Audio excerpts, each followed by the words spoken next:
सत्संगत्वे निस्संगत्वं निस्संगत्वे निर्मोहत्वं निर्मोहत्वे निश्चलतत्वं निश्चलतत्वे जीवन्मुक्तिः पुनरपि जननं पुनरपि मरणं पुनरपि जननी जठरे शयनम् इह संसारे बहुदुस्तारे कृपया पारे पाहि मुरा ननु ऋषि विषयाभ्यास स्वीकर्तुः जीवचैतन्यं वा विषयदृक् ब्रह्मचैतन्यं वा दृक् दृश्यम அப்படின்னு பதார்த்தம் ரெண்டு விதம்.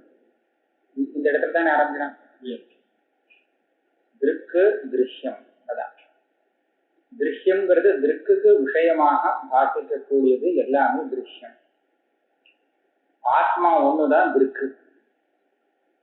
இப்ப நான் என்ன கேட்கிறேன்னு கேட்டா, நீ திருக்குல திருஷ்யம் அத்தியஸ்தம் சொல்ற, அதாவது திருக்கு அதிஷ்டானம், அந்த சைத்தன்யத்துல திருஷ்யமானது ஆரோபிக்கப்பட்டு இருக்கிறது. இது உன்னுடைய சித்தாந்தம். நான் திருக்குங்கிறதுல நான் ஒரு விகல்பம் பண்றேன். சைத்தன்யம் தானே திருக்கு. அது ஜீவ சைத்தன்யம் பிரம்ம சைத்தன்யம் ரெண்டா பிரிஞ்சிருக்கு இல்லையா?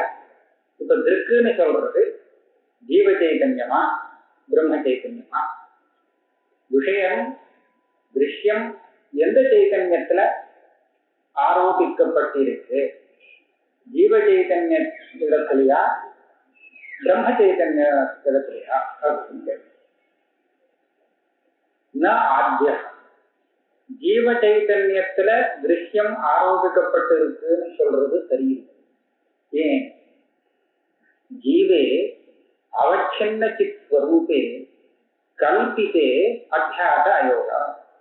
அது காரணம் என்னன்னா, ஜீவ சைத்தன்யமே முதல்ல கல்பிதம்.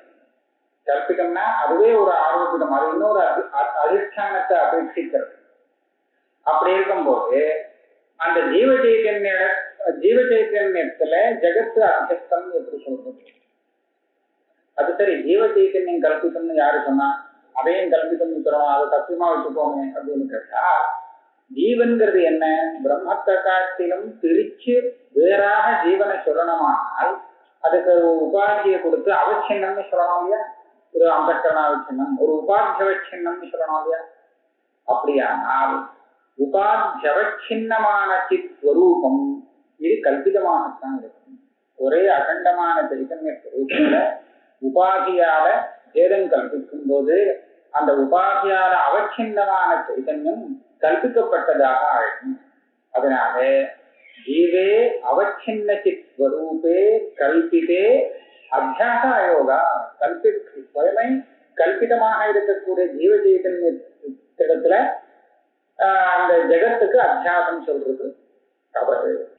நச்ச விஷய திருக்கு ஜீவ சைத்தன்யமேவ அத்தியாசஸ்து பிரம்ம சைத்தன்யே இது வாக்கியம்.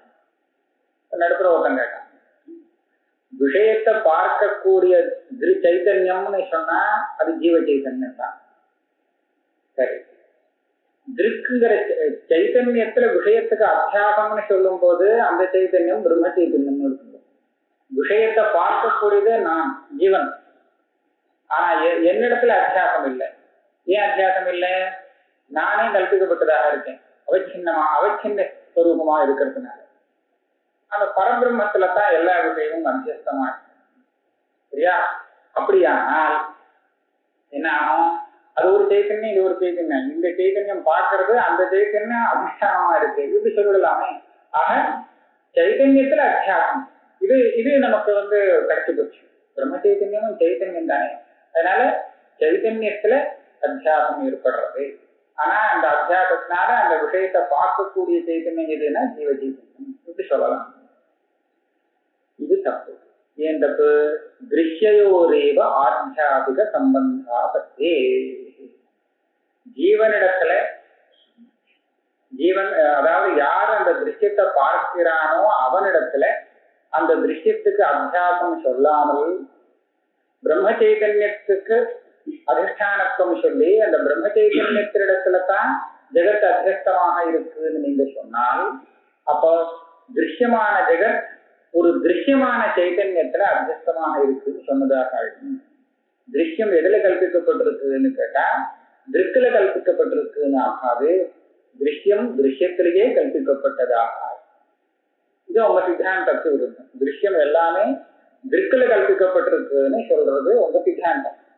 ஆனா இப்ப என்ன ஆச்சு, திருஷ்யம் திருஷ்யத்திலேயே கல்பிக்கப்பட்டது ஆயிடுச்சு. அது எங்க ஆச்சு, பிரம்ம சைத்தன்யமும் சைத்தன்யம் தானே, அதை எப்படி நீங்க திருஷ்யம்னு சொல்லலாம்? பிரம்ம சைத்தன்யத்தை பிரபஞ்சத்துக்கு அதிஷ்டானம்னு சொல்லும் காலத்துல அந்த பிரம்ம சைத்தன்யம் சைத்தன்யம் தானே, அப்ப அதை திருஷ்யம்னு நீங்க எப்படி சொல்லலாம்? அதனால பிரம்ம சைத்தன்யத்துல அத்தியாசம் சொன்னால் திருஷ்யத்திலேயே திருஷ்யத்துக்கு அத்தியாசம் சொன்னதாக ஆகும், நீ எப்படி கேட்கலாம்னு நமக்கு சந்தேகம். அதுக்கு அவர் சொல்றார் பதில், அத்தியஸ்த அதிஷ்டானயோகோ உபயோரபி திருக்பின்னத்வா. திருஷ்யம்ங்கிறது என்னன்னா திருக்க காட்டிலும் வேறானது திருஷ்யம். உலகத்தை பதார்த்தத்தை ரெண்டா பிடிச்சிருக்காங்க, திருக்கு திருஷ்யஞ்ச அப்படின்னு. திருக்குன்னு நீங்க எதை வச்சுக்கிறீங்களோ அதை காட்டிலும் வேறானது எல்லாமே திருஷ்யம். இப்ப நீங்க திருக்குன்னு எதை சொன்னேன், ஜீவ சைதன்யத்தை திருக்குன்னு சொன்னேன். அப்படியானால் பிரம்ம சைத்தன்யம் இப்ப என்ன ஆயிடுது, திருக்க காட்டிலும் வேறானதா கொடுத்த அது திருஷ்யத்துல சேர்ந்து விடுது. அப்படியானால் அந்த பிரம்ம சைதன்யத்து தான் விஷயத்துக்கு திருஷ்யத்துக்கு பிரபஞ்சத்துக்கு அதிஷ்டானம் அப்படின்னு சொல்றது என்னாச்சு, திருஷ்யத்திலேயே திருஷ்யத்துக்கு அத்தியாசம் சொன்னதாக இருக்கு. அத்தியஸ்த அதிஷ்டானயோகோ உபயோரபி திருக்பின்னத்வா. அந்த அத்தியஸ்தம் பிரபஞ்சம் அதுவும் ஜீவசைத்தன்யத்தை காட்டிலும் திருக்க காட்டிலும் வேறானது. அதுக்கு அதிஷ்டானமான பிரம்ம சைத்தன்யமும் திருக்க ஸ்வரூபமான ஜீவனை காட்டிலும் வேறானது. அதனால ரெண்டுமே திருஷ்யமா போயிடுச்சு, திருஷ்யே திருஷ்யாத்தியாசம் வந்துச்சு. அதனால முதல் பட்சம் முடிஞ்சு போச்சு. என்ன அதையேவ நத்விதீயோகி, பிரம்ம சைத்தன்யமே திருக்குன்னு வச்சு போகணும். திருக்கு திருஷ்யம்னு சொல்லும் போது பிரம்ம சைத்தன்யம் தான் திருக்கு. அந்த பிரம்ம சைத்தன்யத்துல பிரபஞ்சத்துக்கு அத்தியாசம். அப்படின்னா திருஷ்யம் எங்க அத்தியஸ்தமா இருக்கு, திருக்குல அத்தியஸ்தமா இருக்குன்னு இது சொல்லலாம சுலபமா இருக்கு. அதுக்கு என்ன பதில் சொல்ற, இதுவும் தப்பு. இந்த அதையவங்கிறது அவரே அர்த்தம் பண்ணணும், அப்பதான் இது அர்த்தம் வரும். சவிசேஷ பிரம்மணோபி கல்பிதத்துவேன தத்ர அத்தியாச அயோகாச்ச.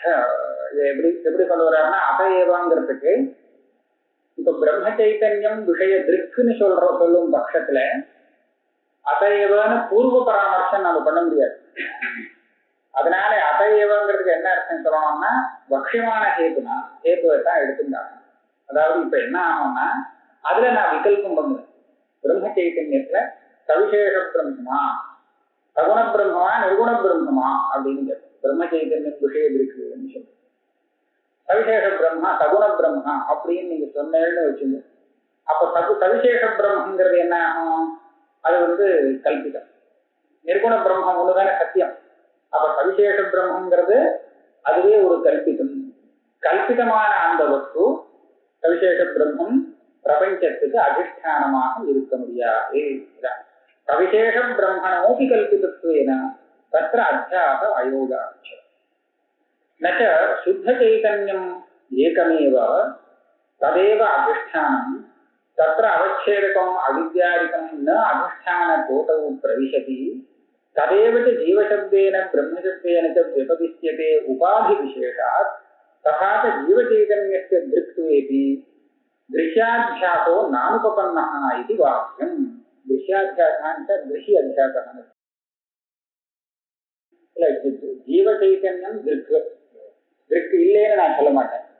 ஆனா சுத்த சைத்தன்யத்துல அத்தியாசம். அந்த சுத்த சைத்தன்யம் தான் ஜீவனாகவும் இருக்கு பிரம்மமாகவும் இருக்கு. திருக்கும் அதேதான். அதனால திருஷி திருஷ்யத்தை அத்தியாசகாங்கிறதுல ஒரு இதுவும் இல்லைன்னு சித்தாந்த பட்சத்துல கேட்கறாங்க. அதாவது இந்த நச்சால இருந்து வாக்கியம் வரை ஒரே கிரந்தம். எப்படி சுத்த சைத்தன்யம், நீங்க பிரம்ம சைத்தன்யம்னு சொன்ன இல்லையா, பிரம்ம சைத்தன்யம் ஜீவ சைத்தன்யம்னு எல்லாம் பிரிக்காது. சுத்த சைத்தன்யம்னு இருக்கு.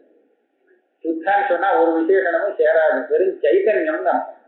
சைத்தன்யம்ங்கிறது ஜீவனமாகும் பிரம்மமாகும். இது பிரம்மம் ஜீவன் அப்படின்னு பிரிக்கப்படாத வெறும் சைத்தன்யம் இருக்கு, அதுதான் அதிஷ்டானம். சுத்த சைத்தன்யம் ஏகமேவ, அதுல ரெண்டு சைத்தன்யம் கிடையாது, அதுதான் ஒன்னே ஒண்ணு அதிஷ்டானம். அது அதிஷ்டானம்னு சொன்னா அப்போ விஷயத்தை பார்க்கக்கூடிய சைத்தன்யம் எதுன்னு கேட்கலாம். அப்ப நான் நினைச்சவன் அந்த ஒரே சைத்தன்யம் பல உபாதிகள்னால பலவாக ஆயிடுச்சு. தத்திர அவச்சேதகம் அவித்யாதிகம், அந்த ஒரே சைத்தன்யம் அவித்யால அவச்சின்னமாக ஆகி ஜீவ சைத்தன்யமாக ஆகிறது. அனவச்சின்னமாக இருந்துட்டு பிரம்ம சைத்தன்யம், பிரம்மன்னா ஈஸ்வரனாக ஆகிறது. இந்த மாதிரி பிரிச்சு விடுவோம். இன்னும் எத்தனையோ விதமா ஆதிபதம் போட்டுக்கலாம், இங்க அவித்யாதிகம்னு இருக்கு போட்டிருக்கு. அதனால அந்தஸ்கரணாவச்சின்னமாக இருந்துட்டு அந்த சைத்தன்யம் ஜீவனாக ஆகிறது. வேற எதுக்கு அனவச்சின்னமாக இருந்துட்டு அல்லது அவித்யாவச்சின்னமாக இருந்துட்டு ஈஸ்வரனாக ஆகிறது. பிரதிபிம்பவாதம் கூட நீங்க அதிலே சேர்த்துக்கலாம். ஆக அந்த ஒரே சைத்தன்யம் உபாதி வசாத்து ஜீவனாகவும் ஈஸ்வரனாகவும் ஆயிடுறது. ஆனால் சைத்தன்யம் தான் அதிஷ்டானம். அப்ப இந்த உபாதி எல்லாம் அந்த அதிஷ்டானத்துல சேருமா சேராதான்னு கேட்டா, உபாதி எந்த உபாதியும் அதிஷ்டான போட்டியில சேராது. சைத்தன்யம் அதிஷ்டானம் எதுன்னு கேட்டா சைத்தன்யம் அதுதான் சொல்றேன். அந்த சைத்தன்யம் உபாதியோட சேர்ந்துருக்கு. உபாதியோடு சேர்ந்த சைத்தன்யம் அதிஷ்டானம்னு சொல்ல மாட்டேன். அதான் நல்லா கவனிக்க. உபாதியோடு சேர்ந்த சைத்தன்யத்தை நான் அதிஷ்டானம்னு சொன்னேன்னா அது கல்பிதமாச்சே நீ கேள்வி கேட்கலாம். நான் என்ன சொல்றேன், அப்படி சொல்லல. சைத்தன்யம் தான் அதிஷ்டானம். அந்த சைத்தன்யம் உபாதியோடு சேர்ந்திருக்கு. அப்போ இந்த உபாதிங்கிறது உபலட்சணமாக தடஸ்தமாக இருந்திருக்கு. அதனால எனக்கு கஷ்டம் இல்லை. ததேவச்ச ஜீவசப்தேன பிரம்மசப்தேன வியபதிஷ்யதே உபாதி விசேஷா.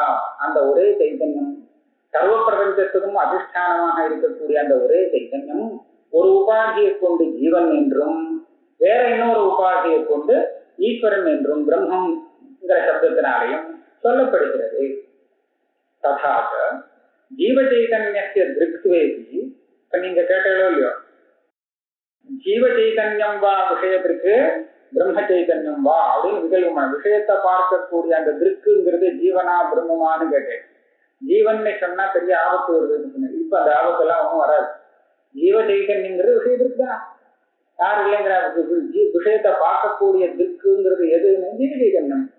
பிரம்ம சைதன்யம் பிரம்ம சைதன்யமும் தான், ரெண்டு சொல்லலாம். ஜீவ சைதன்யம் திருக்குன்னு சொன்னால் கூட இப்ப எங்க அத்தியஸ்தமா இருக்கு, திருக்குலதான் அத்தியஸ்தமா இருக்கு. ஜீவ சைதன்யம்ங்கிற ரூபத்துல ஜீவனிடத்துல அந்த பிரபஞ்சம் அத்தியஸ்தமாக இருக்குன்னு சொல்ல முடியாது. ஜீவனுடைய உபாதியை தள்ளி அங்க இருக்கக்கூடிய சைதன்யம் இருக்கு, அதுதான் அதிஷ்டானமாக இருக்கிறதுனால ஜீவ சைதன்யத்தையும் அத்தியாசத்துக்கு அதிஷ்டானம் சொல்லலாம், பிரம்ம சைதன்யத்தையும் சொல்லலாம். ஏன்னா ஒரே சைதன்யம் இது. திருஷ்வேதி திருஷ்யாத்தியாசகான்னு இருக்கலாம், இல்ல திருஷி திருஷ்யஸ்ய அத்தியாசகா அப்படி வச்சுக்கலாம், இல்ல திருஷி அத்தியாசகான்னு வந்து வச்சுக்கலாம். இங்க எப்படி இருக்குங்கிறத பார்க்கலாம். அதான் தேவலாம் போல இருக்கு இல்லையா. திருஷி அத்தியாசோ நானுபபன்னா இது வாக்கியம். அதனால இங்க ஒரு அனுபவத்தி இல்லையே, சரியா இருக்கேன்னு கேட்டார். அதுக்கு பூர்வபக்ஷி பதில் சொல்றாங்க. சுத்த சைதன்யஸ்ய ஆசம்சாரம் ஆவృతத்வேன ஜகதாந்த பிரசங்காதிதே. இங்க பெரிய கஷ்டம் உண்டு. திருஷ்ய சம்பந்தம் சொல்றச்ச, கடஜானம்னு சொல்றச்ச, ஞானம் நமக்கு தெரியணும் இல்லையா, என்ன என்ன தெரியறதுன்னு நமக்கு தெரியணுமோ இல்லையோ, விஷய ஜானம். அந்த விஷய ஜானங்கிறது சைதன்ய ரூபம்னு சொல்றச்ச அந்த அது நீங்க வந்து இந்த சுத்த சைதன்யம்னு சொல்லிட்டு சரியா. இந்த சுத்த சைதன்யம் தான் விஷய ஜானமாகிறது. அப்ப விஷயத்துக்கும் அந்த ஞானத்துக்கும் சம்பந்தம் என்னன்னு சொன்னா இது அதிஷ்டானம், அது அபியாசம் அப்படின்னு சொல்றது. அப்படியானால் அந்த அதிஷ்டானம் சுத்த சைதன்யம் எப்போ நமக்கு தெரியும்? சம்சார காலத்துல தெரியாது. அந்த சுத்த சைதன்யம் தெரிஞ்சு கொடுத்தனா மோட்சம் தானே. சம்சாரம் ஆவృతத்வேனா, அந்த மூலாஜானங்கிறது சம்சாரம் இருக்கிற பரியந்தம் அந்த சுத்த சைதன்யத்தை மாற்றி வச்சு. அப்ப சுத்த சைதன்யம் தான் விஷய ஜானம்னு சொல்லிட்டால் யாருக்குமே விஷய ஞானமே தெரியாது போயிடும். கடம் தெரியுது உடம் தெரியுதுன்னு இந்த ஞானமே இல்லாது. அது இல்லைன்னு சொல்லியாச்சுன்னா ஜெகத் ஆந்திய பிரசங்கா, ஒண்ணுமே தெரியல.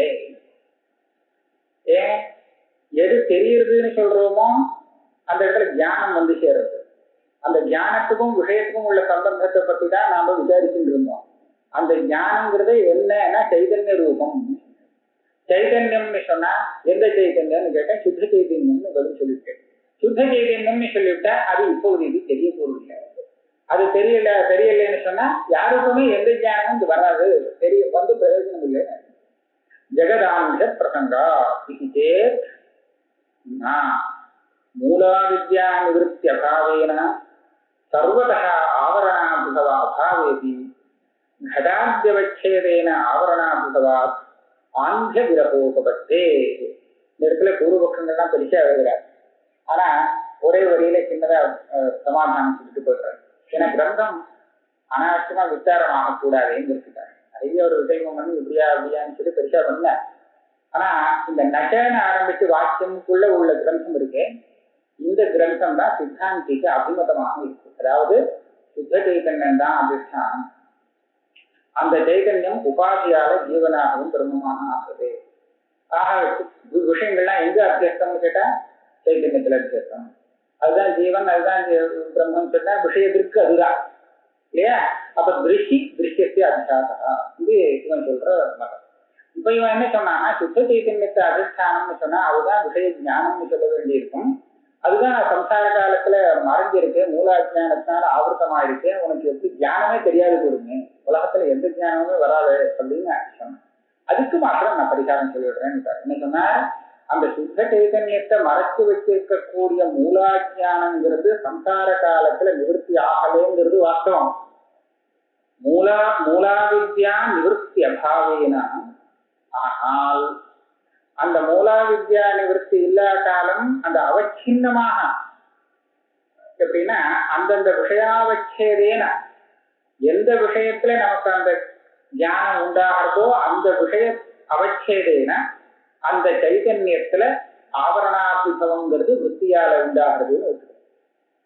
அப்ப என்னாச்சு, சுத்த சைதன்யத்தை மறைச்சிருக்கக்கூடிய மூலாவித்யங்கிறது முழுக்க நிவர்த்தியாகலைங்கிறது தான் வாஸ்தவமே தவிர, அந்தந்த ஞானம் வரும்போது அந்த விஷயாவச்சேதேன ஒரு அபிவியக்தி ஏற்படுறதுன்னு சொல்றோமே, அது இல்லைன்னு நீ சொன்னதை சொல்ல முடியாது. விஷயாவச்சேதேன அந்த சுத்த சைதன்யத்துக்கு ஒரு ஆவரண பங்கம் இருக்கத்தான் இருக்கு.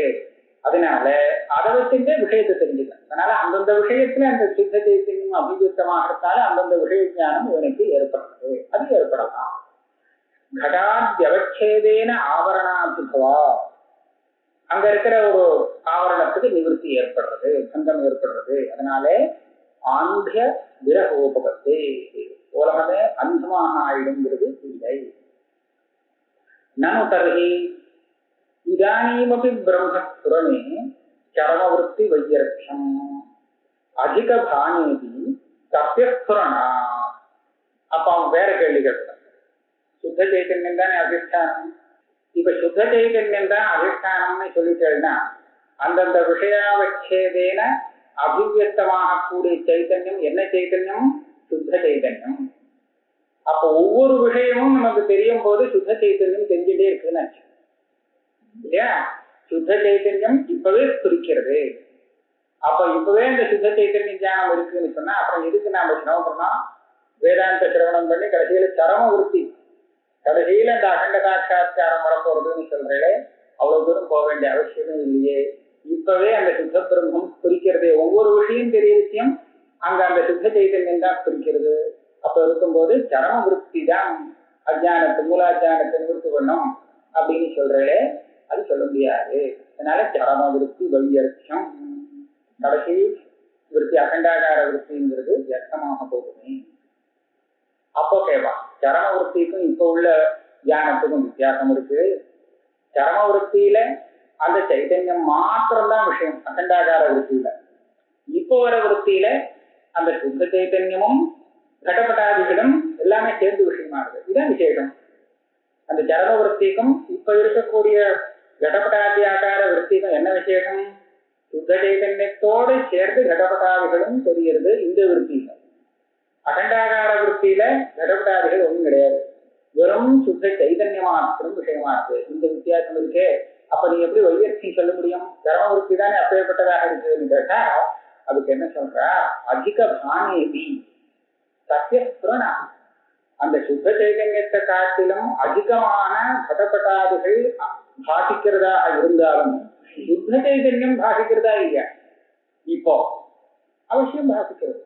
அகண்டாகார விற்பியில சுத்த சைதன்யத்தை தவிர வேற ஒன்றும் பாதிக்கலைங்கிறது இருக்கட்டும். இப்ப வரக்கூடிய விற்பியில சுத்த சைதன்யம் பாதிக்கிறதா இல்லையா? பாதிக்கிறது போதும், அது போதுமே. அதிகப்படியா கடப்படாதிகள் கூட இருந்தா அதனால என்ன சொல்றா, அதிகந்து பிரவிஷ்டம் நகர்தானிகரம். அதிகப்படியாக கடப்படாதிகளும் சேர்ந்து பிரகாசிக்கிறது. பிரகாசித்தா பிரதித்து போறது. நமக்கு வேண்டிய சுத்த சைதன்யம் பாகம் இருக்கா இல்லையா? அதிக பானேபி, அதிகமான சுத்த சைதன்யத்தை காட்டிலும் வேறான கடப்படாதிகள் அந்த விற்பியில காசிச்சாலும் கூட சுத்த சைதன்யமும் பாதிக்கிறதோ இல்லையோ அது போதுமே. பிரம்மஜானம் இப்போ வந்துவிட்ட எல்லாருக்கும். நகி அகண்டார்த்த வேதாந்த ஜன்யாயாம் விருத்து பாவா அபாவோ வா விசேஷணம் உபலட்சணம் வா பிரகார பிரகாசகே இது பரியங்கள். ஒரு சமயம் இப்படி சொன்னால் சுத்த சைத்தன்யம் பாதிக்கிறது, கடப்பட்டாதிகளும் கூட பாதிக்கிறது. ஆனா எனக்கு இப்படி பாதிச்சா போறாது, சுத்த சைத்தன்யம் அத்விதீயமாக பாதிக்கணும்.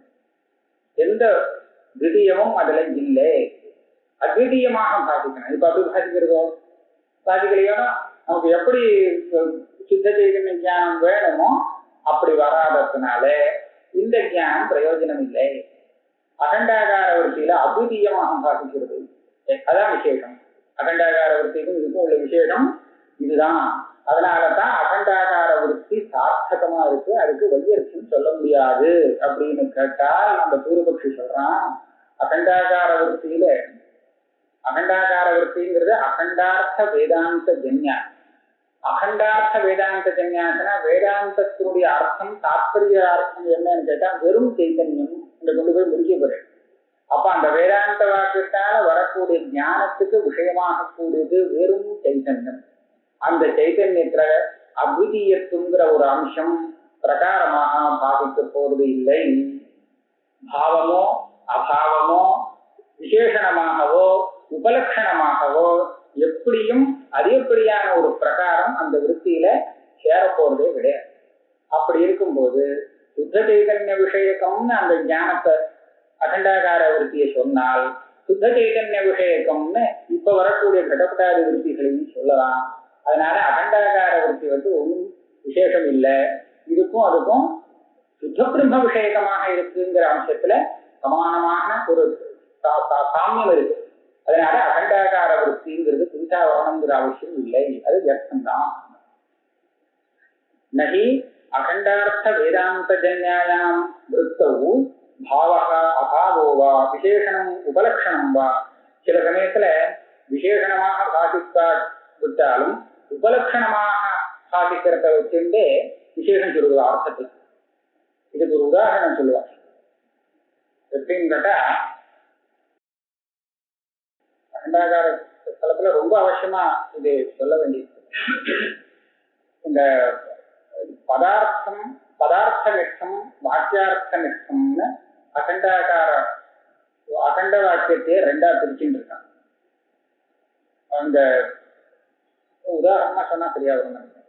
சத்தியம் ஞானம் அனந்தம் பிரம்மா, இது பிரம்மத்துடைய ஸ்வரூப லட்சணத்தை போதிக்கக்கூடிய வாக்கியம் இல்லையா? பிரம்மன்னா என்ன நமக்கு முதல்ல தெரியாது, அதை சொல்லிக் கொடுக்கறதுக்காக வந்த வாக்கியம். அதனுடைய ஸ்வரூபத்தை சொல்லிக் கொடுக்க வந்த வாக்கியம்னு சொல்றோம். தடஸ்த லட்சணம் இல்லை. இந்த வாக்கியம் கூட ஒரு அகண்டமான ஸ்வரூபத்தை போதிக்கிறது, சரியா? ஆனால் சத்தியம் ஞானம் அனந்தம் பிரம்மாங்கிற வாக்கியத்தினால வந்த விருத்தி ஞானம் இருக்கே, இது மூலாஜானத்தை நிவர்த்தி பண்ணாது. தத்துவமசிங்கிற மகா வாக்கியத்தினாலையும் ஞானம் உண்டாகுது. அந்த ஞானத்துக்கு என்ன விஷயம்னு சொன்னா, இந்த சத்தியம் ஞானம் அனந்தம் பிரம்மாங்கிற வாக்கியத்தினால வரக்கூடிய ஞானத்துக்கு எது விஷயமோ அதுவேதான் விஷயம். இதை தவிர வேற ஒன்றும் அதிகப்படியா இல்லை. இதேதான் அங்கேயும் விஷயம். ஆனால் அந்த ஞானம் மூலாஜானத்தை நிவர்த்தி பண்ணும். ஒரே விஷயம், கொஞ்சம் கூட அதிகப்படியான விசேஷங்கள்லாம் ஒன்றும் சேரல. ஆனா இந்த வாக்கியத்தினால வந்தா மூலாஜானத்தை நிவர்த்தி பண்ணும், மகா வாக்கியத்தினால ஏற்பட்ட அஜானத்தை நிவர்த்தி பண்ணும்.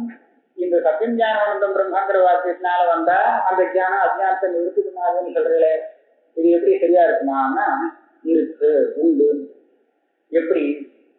ஒரு தேவதத்தனை பார்த்து ஏற்கனவே பார்த்திருக்கோம், சொல்பமா ஞாபகம் வருது, இவன் அவன் தானா வேறையா சந்தேகம் வருது. ஏற்கனவே பார்த்த தேவதத்தனும் எழுத்தாவோல் இருக்கிறவனும் ஒரே வியக்தியா வேறையா சரியா ஞாபகம் இல்லை, சந்தேகம் வருது. இப்படி வரும்போது அப்ப ஞாபகம் வந்து ஒருத்தர் வச்சுங்க, சோயம் தேவதத்தா அப்படின்னு ஒருத்தன் சொல்றான். ஞாபகம் இருக்கே வரணும்னு வச்சுருங்க, சோயம் தேவதத்தான்னு வாக்கியத்தினால ஒருத்தன் சொல்றான், தெரிஞ்சவன். அப்ப இந்த வாக்கியத்தினால இவனுக்கு என்ன தெரிஞ்சதுன்னு சொன்னால் அந்த தேவதத்தன் மாத்திரம்தான் தெரியும். சோயம் தேவதத்தாங்கிற வாக்கியத்தினால வரக்கூடிய ஞானத்துக்கு விஷயம் தேவதத்தா, அவ்வளவுதான். அந்த தத்துவம் தத்தேச காலாம்சம் ஏகத்தேச காலாம்சங்கள்லாம் அங்க விஷயம் கிடையாது. சரியா? தேவதத்த ஸ்வரூப மாத்திரம் அங்க விஷயம். சரி, இதே தேவதத்த ஸ்வரூப மாத்திரத்தை சொல்றதுக்கு அந்த ஆள் தேவதத்தகான்னு சொன்னாலும் போருமே, அயன் தேவதத்தகான்னு சொன்னாலும் போதும், வெறும் தேவதத்தகான்னு சொன்னாலும் போதும், இதே அர்த்தம் தானே வரப்போறது, புதுசா ஒன்றும் அர்த்தம் வரப்போறது இல்லையோ. இப்ப என்னன்னு கேட்டா, அயன் தேவதத்தகான்னு சொன்னால் இவனுடைய சந்தேகம் நிவர்த்தி ஆகாது, வெறும் தேவதத்தகான்னு சொன்னாலும் இவனுடைய சந்தேகம் நிவர்த்தி ஆகாது, சோயம் தேவதத்தகான்னு சொன்னா மாத்திரம் நிவர்த்தி ஆயிடும். என்ன விசேஷம்? விஷயத்துல ஒன்றும் வித்தியாசப்படலையே, அதே அயன் தேவதத்தகா சொன்னாலும் அதே தேவதத்தன் தான், தேவதத்தகா சொன்னாலும் அவனே தான். இப்ப ஏன் சோயம் தேவதத்தகான்னு சொன்னா விசேஷம், என்ன விசேஷம் அப்படின்னு கேட்கும்போது என்ன சொல்லியிருக்காங்க, அந்த சகா அயம்ங்கிற இந்த பதம் வாக்கியத்தினால சாப்தபோகம் வர்றதுக்கு முன்னாடி சகா அயம் இத்தியாதி பதார்த்தோபஸ்திதி முதல்ல வரணும். பதார்த்தோபஸ்திதி எல்லாம் வந்து அதுக்கப்புறம் வாக்கியார்த்த ஞானங்கிறது ஒன்னாக வரும். பதார்த்தோபஸ்திதிங்கிறது அந்த வாக்கியத்துல எத்தனை பதங்கள் இருக்கோ அத்தனை பதத்துக்கும் தனித்தனியா அர்த்த ஞானம். வாக்கியார்த்த ஞானங்கிறது ஒரே ஒண்ணு, மொத்தமா சேர்த்து அது விசிஷ்டமோ அவிசிஷ்டமோ அது என்ன தாற்பயமோ அந்த அர்த்தத்தை தெரிவிக்கக்கூடிய ஒரு ஞானம், இது ஒண்ணு. இப்ப இந்த சோயந்தேவ் இந்த ஞானம் வரத்துக்கு முன்னாடி சகாங்கிற பதத்தினால ஒரு தடவை ஒரு ஞானம், அயங்கிற பதத்தினால ஞானம், தேவத்தகாங்கிற பத ஞானம், இத்தனை ஞானங்கள் வந்து இந்த அர்த்தபோதம் வந்திருந்தால் இந்த அர்த்தபோதத்துக்கு அந்த சந்தேகத்தை நிவர்த்தி பண்ணக்கூடிய சக்தி இருக்கு. அயன் தேவதத்துவனவா சைவவானவா, தேவதத்துவனவான் கூட இல்லை, அயன் சவானவா. அப்ப அன்னைக்கு பார்த்தவனே அவன் தான் வேறையா அப்படிங்கிற இந்த சந்தேகத்தை நிவர்த்தி பண்ணக்கூடிய சக்தி எந்த தேவதத்த ஞானத்துக்கு இருக்குன்னு சொன்னா சகா அயம் தேவதத்தா அப்படின்னு 3 பதங்கள் தெரிஞ்சு அந்த அர்த்தங்கள் மனசுக்கு வந்து வரக்கூடிய போதம் இருக்கு. இந்த போதத்துக்குத்தான் அதை நிவர்த்தி பண்ணக்கூடிய சக்தி இருக்கு. இதுல ஏதாவது ஒரு பதம் குறைஞ்சா கிடையாது அப்படின்னு நாங்க பாக்குறோம் இல்லையா. ஏன் இதனால எதுனாலன்னு கேட்டா அந்த உபலட்சணம் அங்க விசேஷமாக இருக்கு. அந்த தத்தேச கால உபலட்சித முதல்ல அங்க லட்சணம் எல்லாம் பண்றோம், ஜகதேக லட்சணம் எல்லாம் உண்டு. தத்தேச கால உபலட்சிதா ஏதத்தேச கால உபலட்சிதா, இந்த உபலட்சணங்கள்லாம் அங்க கூட முன்னாடி வந்தது இல்லையா. அந்த உபலட்சணம் வந்ததுனாலேயே அந்த சாப்தபோதத்துக்கு விசேஷம், அதுதான் சம்சயத்தை நிவர்த்தி பண்ண முடியும் அப்படின்னு அங்க வச்சுட்டு இருக்கோம். அத போல இங்கே நீங்க அகண்டாகார ஞானம் எடுத்துட்டேன்னா அங்க உபலட்சணமாக ஏதாவது ஒண்ணு வச்சுக்கலாமேன்னு கேட்டா அது கூட இல்லேன்னு இந்த பூர்வபக்ஷி நினைக்கிறார். நகி அகண்டார்த்த வேதாந்தஜன்யாயாம் விருத்தோ பாவஹா அபாவோ வா விசேஷணம் உபலட்சணம் வா பிரகாரா பிரகாசதே இங்கே. பிரகாரமாக ஒன்றும் இந்த பாகத்திலேயே என்ன விசேஷம் கண்டேன்ல அப்படின்னு கேட்கிறார். அதனால சரம விருத்திக்கு வையர்த்தம் இருக்கிறது. பதில் என்ன சொல்றார்? உபாதி அவிஷயக பிரம்ம புரணஸ்ய சரம விருத்தி, பிரவருத்தின்னு வேண்டியதில்லை, பிரவருத்தின்னு இருக்கலாம். சரம விருத்தி பிரயுக்தத்துவ சத்யாக சாஃபல்யா, சரம விருத்திக்கு வையர்த்தியம் கிடையாது, சாஃபல்யம் இருக்கு. எப்படி சாஃபல்யம் இருக்கு? நமக்கு எப்பேற்பட்ட பிரம்மஸ்புரணம் வேணும், பிரம்மஜானம் வேணும்? பிரம்ம மாத்திர விஷயம், உபாதி அபிஷேகம். எந்த ஒரு ஞானத்துல உபாதி எதுவும் விஷயம் இல்லையோ, பிரம்மம் மாத்திரம் விஷயமாகிறதோ, அதுதான் அஜானத்தை நிவர்த்தி பண்ணும். இது தீர்மானம். இப்ப வரக்கூடிய ஞானம் எப்படி இருக்கு? கடப்படாதிகளும் அதுல விஷயமா இருக்கு, பிரம்மமும் விஷயமாக இருக்கு. அப்படின்னா பிரம்ம மாத்திர விஷயக்கம் இல்லை இந்த ஞானம். அதனால இது மூலாஜானத்தை நிவர்த்தி பண்ணாது. கடைசியில வரக்கூடிய ஞானம் இருக்கு, கர்ம விருத்தின்னு சொல்றது. அதுல உபாதி எதுவும் விஷயம் இல்லை, பிரம்மந்தான் விஷயமாக இருக்கு. ஆகையால அதுதான் அஜானத்தை நிவர்த்தி பண்ணும். அப்ப சார்த்தக்கியம் இருக்கு, அதுதான் அஜானத்தை நிவர்த்தி பண்ணணும் சொன்னா இதுதான் பலம். அஜான நிவர்த்தி தான் நமக்கு பலம். இந்த பலத்தை உண்டு பண்ணக்கூடிய விருத்தி கர்ம விருத்தி தான். அதுக்கு வையர்த்தம் நீ சொல்ல முடியாது. பிரகார அஸ்புரணம் தூ சத்தியாக பூஷணமேவ. பூர்வபக்ஷி கேட்டிருந்தான், கர்மவருத்திங்கிறே அதுல என்ன விசேஷம் நீ கண்ட? வெறும் பிரம்மன் தானே இருக்கு, ஒண்ணுமே அங்க கூட தெரியலையே. ஒன்னும் கூட தெரியலைங்கிறது தான் விசேஷம்.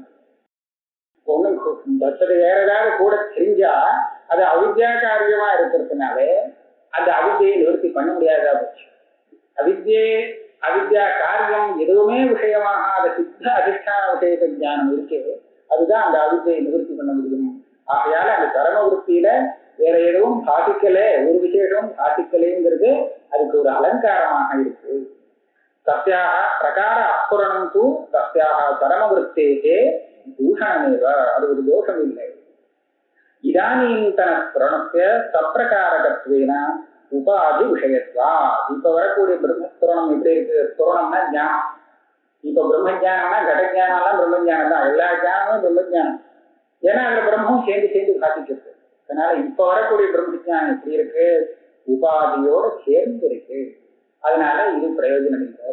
ஏகதைவானு திரஷ்டவியம் இத்தியாதி ஸ்ருதி பல சமான விஷய ஜானாதேவ அஜான நிவர்த்தேகே அகண்ட சின்மாத்திர ஜானத்தைவ மோக்ஷஹேதுத்வ அவதாரணம். இப்ப அவங்க கேள்வி கேட்பான், அந்த சித்த பிரம்ம மாத்திர விஷயக்க ஜானம் இருக்கு, அதுதான் அஜானத்தை நிவர்த்தி பண்ணும், மோட்சத்துக்கு ஹேது அப்படிங்கிறது என்ன பிரமாணம்? பிரம்மஜானம் தானே மோட்சத்துக்கு ஹேது, இது வந்து கடஜானம் தானே பிரம்மஜானம். அப்ப எப்பயும் இது மோட்சத்துக்கு ஹேது ஆகல கேள்வி வரும் இல்லையா? அப்ப அதுக்கு பிரமாணம் காமிக்கணும். அது சொல்றார், ஏகதைவானு திரஷ்டவியம் இத்தியாதி ஸ்ருதி பல. அந்த பிரம்மத்தை எப்படி தெரிஞ்சுக்கணும் அப்படின்னு கேட்டா, ஏகதா இவ. அந்த ஏவகாரத்தினால ஏகசப்தத்தினால பிரம்மத்தை வாங்கி விட வேண்டியது, ஏவகாரத்தினால அதை தவிர்த்து இருக்கக்கூடியது எல்லாத்தையும் நிவர்த்தி பண்ணும். பிரம்மத்தை தவிர்த்து வேற எதுவுமே பாதிக்காத தரிசனம் இருக்கே, இந்த தரிசனம் தான் சம்பாதிக்க வேண்டியது. ஏகதைவ அனுதிரஷ்டவியம். அனுதிரஷ்டவியம்னா வேதாந்தேபியா தத் தரிசனம் சம்பாதனியம். அந்த தரிசனம் நமக்கு வரணும், அந்த தியானம் ஏற்படணும்.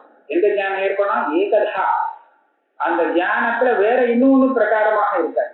அந்த ஏகமான பிரம்மத்தை விட்டுட்டு வேற எதுவுமே பாதிக்காத ஒரு தரிசனம் இருக்கு, பிரம்ம தரிசனம்.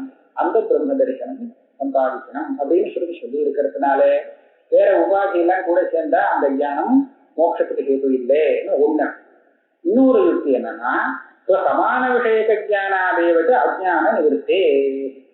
ஞானம் அஜ்ஞானம் இது ரெண்டும் சமான விஷயமா இருந்தா தான் நிவர்த்திய நிவர்த்தக பாவம்னு சொல்றது. எப்படின்னா, இப்ப கடம் தெரியாம இருக்கு, கட அஜ்ஞானம் இருக்குன்னு சொன்னா கடஜானம் வந்தா தான் அந்த அஜ்ஞானம் நிவர்த்தியா. கடம் தெரியல, படம் தெரிஞ்சதுன்னா அந்த படஜானம் வந்து இந்த அஜ்ஞானத்தை நிவர்த்தி பண்ண முடியாது. அதனால ஒரு ஞானம் அஜ்ஞானத்தை நிவர்த்தி பண்ணணும்னு சொன்னா அந்த அஜ்ஞானத்துக்கு எது விஷயமோ அதே விஷயம் தெரியணும். அப்பதான் அந்த ஞானம் அஜ்ஞானத்தை நிவர்த்தி பண்ண முடியும். சொல்லுவோம் இல்லையா? அப்போ நிவர்த்தியாகக்கூடிய அஜ்ஞானத்துக்கும் நிவர்த்தி பண்ணக்கூடிய ஞானத்துக்கும் விஷயம் ஒன்னாக இருக்கும்.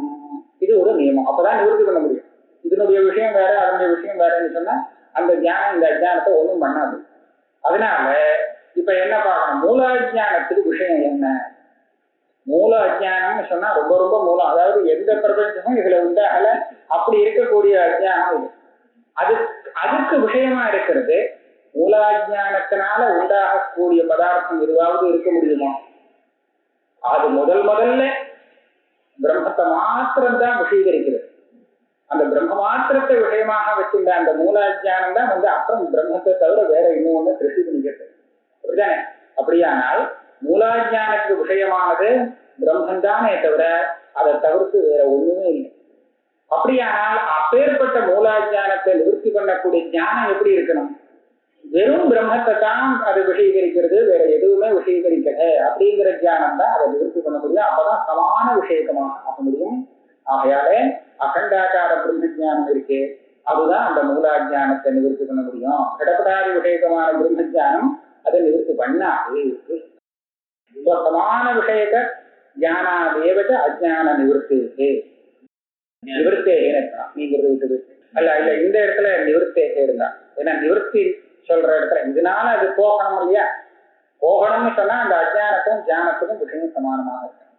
இங்க விருத்தி இல்லை, நிவர்த்தேகே. அதனால அகண்ட சின்மாத்திர ஞான செய்வ மோக்ஷஹேதுத்துவ அவதாரணம். அடுத்த கேள்வி, நச்ச அந்தఃகரணாவச்சின்ன சைதன்யஸ்ய ஜீவத்வே சுஷுப்தி தசாயாம் தது அபாவேன கிருதஹான்யாதி ஆபத்தி இது வாக்கியம். சைதன்யம் ஒண்ணு, உபாதியால அதுல ஜீவன் பிரம்மங்கிற பேதம் வந்தது. அந்த அதிஷ்டானம் எதுன்னு கேட்டா சைதன்யம்னு வெறுமை சொல்லிட்டு போனா ஜீவ சைத்தன்யம் பிரம்ம சைத்தன்யம் எல்லாம் வேண்டாம் அப்படின்னு சொன்னார் இல்லையா? இந்த உபாதியெல்லாம் அதுல சேர்க்க வேண்டாம், அதிஷ்டான கோட்டிலேன்னு சொன்னாரோ இல்லை? இப்ப நான் என்ன கேட்கிறேன், ஜீவன்கிறது யாரு? அந்தఃகரணாவச்சின்ன சைதன்யம் அப்படின்னு சொல்றியா? நான் அதுல தோஷம் சொல்றேன். தூங்கும்போதுன்னா சுசுப்தியில அந்தःகரணம் இல்லை. அந்தःகரணம் எது பரியந்தம் இருக்கு? சொப்ன பரியந்தம் இருக்கு. அப்புறம் சுசுப்தியில அந்தःகரணம் போச்சு. அந்தःகரணம் போயிடுச்சுன்னு சொன்னா அப்ப என்ன ஆகும்? ஜீவன் இல்லை. இந்த அந்தःகரணாவச்சின்ன சைதன்யம் தான் ஜீவன் சொன்னா இப்ப ஜீவனுக்கு என்ன ஆயிடுத்து? ஜீவனே இல்லாம போயிட்டான். அப்புறம் திருப்பி எங்கேயிருந்து வருவான்? அவனே வர முடியாது. அதுக்கப்புறம் ஏற்கனவே வரலன்னு சொன்னான், ஏற்கனவே பண்ணியிருக்கானே கிருதஹானி, ஏற்கனவே பண்ணின கர்மாவுக்கு பலத்தை இன்னும் அனுபவிக்கல, நடுப்புற சுசுப்தி வந்துருக்கு, தூங்கி போயிருக்கான். அப்படின்னா மறுநாளைக்கு அவனால அதுக்கப்புறம் அவனால செஞ்ச கர்மாவுடைய பலத்தை அனுபவிக்க முடியாது. ஒண்ணு புதுசா முடிச்சுக்கிறானே அவன் யாருச்சுன்னா அவன் வேற ஒரு ஜீவன் அப்படின்னு சொன்னான். புதுசா வேற யாரோ எழுந்திருக்கிறான்னு சொன்னான், அவன் பண்ணாத காரியத்துக்கு பலத்தை அனுபவிக்க வேண்டியிருக்கும். இந்த மாதிரி ஒரு அபிலஷ்டம் வந்துடுமே அப்படின்னு கேட்டான்.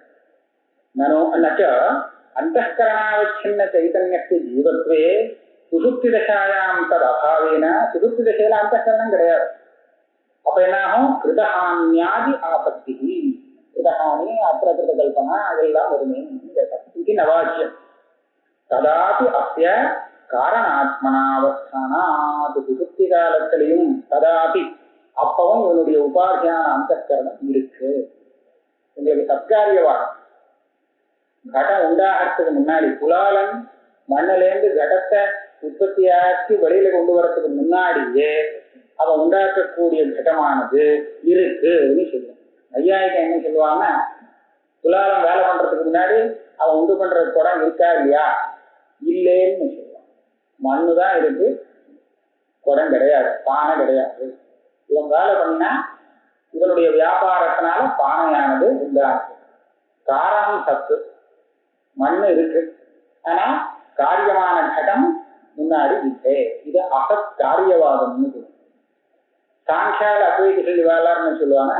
இவாளுக்கெல்லாம் அசத்காரியவாதம் இல்லை. முன்னாடி இருக்கு பானை. பானை இருக்குன்னா செய்யணும். எப்படி இருக்கு அப்படின்னு கேட்டா எந்த ரூபத்துல இருக்கு? மண் ரூபத்துல இருக்கு. நையாயிகனுக்கு என்னன்னா காரணமும் காரியமும் அத்தியந்த பின்னம். மண்ணு இருக்கு சொன்னா பானை இருக்குன்னு சொல்ல முடியாது. பானை மண்ணு ரூபமாக இருக்குன்னு அவங்க பேசவே முடியாது. ஏன்னா பானை வேற, மண்ணு வேற, காரியம் உபாதானம் வேற, உபாதேயம் காரியம் வேற. அதனால உபாதேயம் காரண ரூபமாக இருக்குங்கிற பேச்சுக்கே இடம் இல்லை நையாயிகம். அதனால அவன் அசத்துன்னு சொன்னான். ஆனால் உபாதானத்துக்கும் உபாதேயத்துக்கும் ததார்த்தம் சொல்ற வாதத்துல இந்த காரியமானது தான் உண்டாகிறதுக்கு முன்னாடி காரண ரூபமாக இருந்ததுன்னு சொல்லலாம். இது சத்காரியவாதம். இப்ப என்ன ஆச்சு? இந்த பானையானது இவன் பண்றதுக்கு முன்னாடி மண்ணாக இருந்ததுன்னாச்சே. பானை இந்த ரூபத்துல இல்லாட்டாலும் வேற ரூபத்துல இருந்ததோ இல்லையோ, இருந்தா போதும் எனக்கு.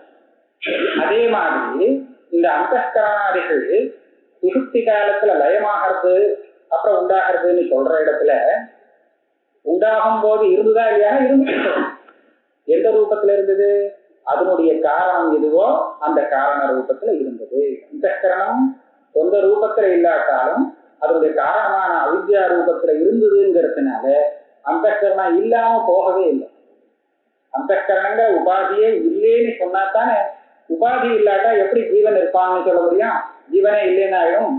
இப்ப அந்தக்கரணம் இந்த ரூபத்துல இல்லாட்டாலும் வேற ஒரு ரூபத்துல, இதை சம்ஸ்கார ரூபம்னு சொல்றது உண்டு, வேற ஒரு ரூபத்துல இருந்ததுனாலே அந்த அதுக்கு அந்த உபாதியாக கொண்ட ஜீவனும் அந்த ரூபத்துல இருந்துருக்கான்.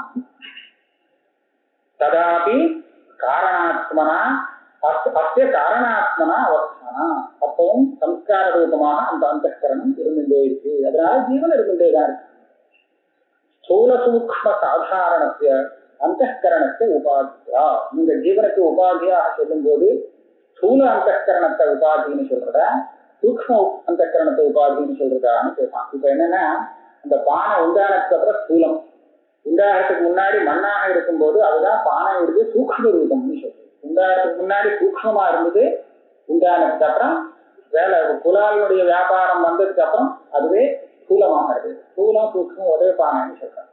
அதே போல சுகுத்தி காலத்துல அந்தக்கரணம் சூக்ஷ்மமா இருந்தது, மற்ற காலத்துல ஸ்தூலமாகுது. இப்ப நான் என்ன கேட்கிறேன்னா, ஜீவனுக்கு உபாதியாக சொல்லக்கூடிய அந்தக்கரணம் ஸ்தூல அந்தக்கரணமா சூக்ஷ்ம அந்தக்கரணமா? ஒரு சொன்னா ஸ்தூலம் சூக்ஷ்மங்கள்லாம் விசேஷம் போடாத அந்தக்கரணம்னு சொல்றது. அது ஸ்தூலமா இருந்தாலும் சரி சூக்ஷ்மமா இருந்தாலும் சரி அந்தக்கரணம் உபாதி. அது இருக்கோ இல்லையோ, ஸ்தூலமா இருக்கு, சில சமயம் சூக்ஷ்மமா இருக்கு அந்தக்கரணம். அதனால அதுவே உபாதியாக சொல்லலாம். ஸ்தூல சூக்ஷ்ம சாதாரணத்திய அந்தக்கரணத்தை உபாதிப்பா. இதுக்கு என்ன பிரமாணம்? ததாபீதே சம்சார வியபதேசா இத்யஸ்மின் சூத்ரே ச அயமர்த்தः ஸ்பஷ்டதரः. இது ஒரு சூத்திரம் இருக்கு. ஆ அபீதே, அந்த அந்தக்கரணமானது அபீதின்னு சொன்னா மோட்சம், இந்த அப்பேன் அந்த மோட்சம் வர பரியந்தம், மூலாஜானம் லய பிரளய லயம் விநாசத்தை அடையிற பரியந்தம் ஜீவனுடைய உபாதியான இந்த சூக்ஷ்ம சரீரம் அனுவர்த்திக்கின்றே இருக்கு, கூடவே இருந்துருக்கு. அதுவரை இவனுக்கு சம்சாரம். மோட்ச காலத்துல இவன் அப்பதான் இந்த உபாதி இவனை விட்டு விலகும். அதாவது நடுப்புற இந்த பெரிய பிரளயங்கள்லாம் வருது. பிரம்மா தூங்குறார், அப்பெல்லாம் பிரளயம் வருது. பிரம்மாவே போயிடுறாரு, அப்பவும் ஒரு பெரிய பிரளயம் வருது. அதுக்கப்புறம் மறுபடியும் சிருஷ்டியும் வந்துடுறது. அப்பேற்பட்ட பிரளய காலத்துல கூட இந்த ஜீவன் சம்சாரியா இருக்கக்கூடிய ஜீவனுடைய அந்தக்கரணங்கள்லாம் இருந்துதான் இருக்கு. இவருடைய தர்மாசிரமங்கள் இருக்கு, எல்லாம் இருக்கு. எப்படி இருக்குன்னு சொன்னா காரணாத்மா இருக்கு, சுக்ஷரூபமாக இருந்துருக்கு. அப்ப அந்த காலம் வந்த உடனே திருப்பி வந்துடுறது, ஸ்தூலரூபமாக ஆகிறது. அதனால இது எது பரியந்தம் இருந்துருக்கும், ஏதோ ஒரு ரூபத்துல சூக்ஷமாகவோ ஸ்தூலமாகவோ இருந்துருக்கும்னு சொன்னா சரமவருத்தி வர பரியந்தம் அது வந்தாச்சுன்னா அப்புறம் எந்த ரூபத்திலும் இருக்காது. ததாபீதே சம்சார வியபதேசா இத்யஸ்மின் சூத்ரே ச அயமர்த்தः ஸ்பஷ்டதரः.